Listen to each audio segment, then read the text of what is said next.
Good morning. Welcome back to Philosophy 240, Belief in Reality. I wanted to get a couple of videos out there as it relates to Ishmael. Okay, so this is the book that we will be in for the next 2 weeks. I came across this book about 10, 11, 13 years ago. And I've read it multiple times now, and I've been using it in my Philosophy 240 class since I started teaching the 240 class. And I've found that it's a really nice avenue to be able to connect with some ideas as it relates to epistemology, as it relates to reality as well. And I think that it's not, overly philosophical, like philosophically technical, I guess.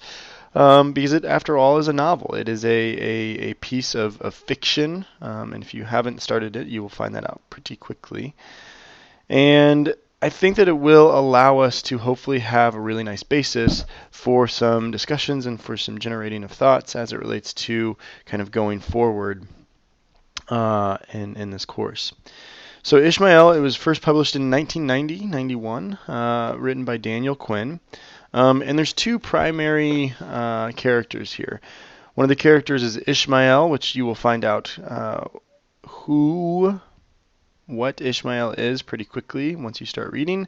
And then the narrator. And the narrator is never given a name, and I think that's intentional. And I'd be curious to hear if any of you have thoughts on why that might be intentional. And so throughout these videos that I give, and throughout these videos of kind of like adding some pieces together, I will just refer to Ishmael and the narrator. There are some supplemental characters here and there, but those are the primary. Those are the two. So that being said, I hope that you enjoy the novel. I hope that you kind of get into it and really take some stuff away from engaging with this novel. Every time I read it, there's something new worth paying attention to. Yeah, so I'll kind of leave it at that. So please have read at least the first chapter by tomorrow, which will be Friday, June 28th. Yep. Because your first response paper will deal with the first chapter of Ishmael.